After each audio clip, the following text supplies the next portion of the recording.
Saya ucap terima kasih pada saudara-saudari sekalian, terima kasih pada Tun yang telah memberikan luncheon talk di luar daripada apa yang kita dapati daripada buku ataupun tulisan-tulisan sebelum itu. Dan ini merupakan satu perspektif yang pada hemat saya boleh digarap untuk dijadikan bahan-bahan baru.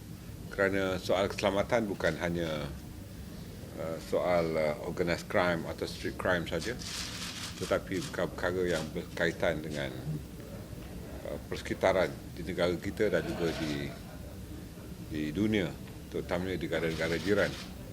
Dalam hal ini, IPSOM sebagai sebuah institut yang melakukan penyelidikan mengenai keselamatan awam, kita melihat bahawa pendekatan intelektualisme dan profesionalisme harus dikombinasikan. Dan hari ini kita mendapat input daripada seorang ahli profesional dalam bidang keselamatan awam, kerana kita mengetahui bahawa pelbagai perundangan telah diperkenalkan, dihapuskan dan ada yang dipinda. Tetapi yang lebih penting ialah bagaimana input tentang menangani isu keselamatan yang berbeza keadaannya dari sewaktu ketika dahulu dan apa yang kita hadapi sekarang dan yang akan kita hadapi di waktu hadapan. Yang lebih penting ialah harus ada kombinasi. Pertama, dari segi maklumat. Kerana tanpa maklumat, sukar tindakan mahu dilakukan. Yang kedua adalah komitmen daripada practitioners itu sendiri, pengamal itu sendiri.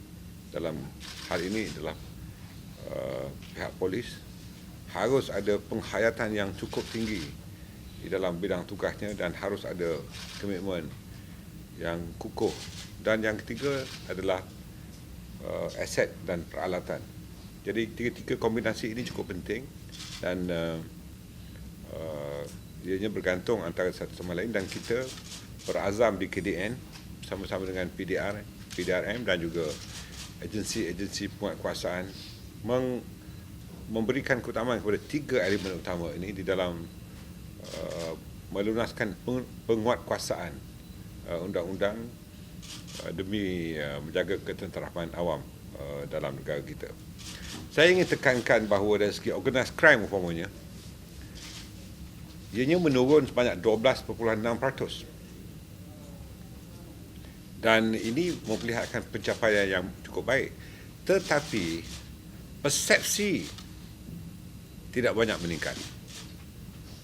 Persepsi yang mengatakan keadaan selamat, persepsi yang mengatakan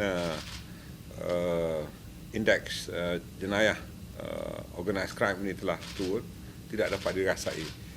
There is no skin feel. Kenapa? Kerana kita tidak mengasai minda dan perasaan orang ramai keseluruhannya. Maka langkah yang kami akan lakukan ialah lakukan engagement pada masyarakat.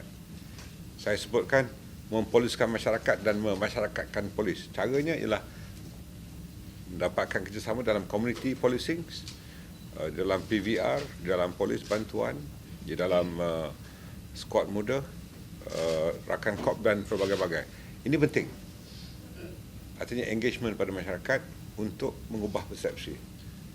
Walaupun satu ketika nanti kita akan menurunkan kadar jenayah di bawah 50%, tapi saya fikir soal persepsi harus ditangani oleh pihak PDRM dan juga KDN.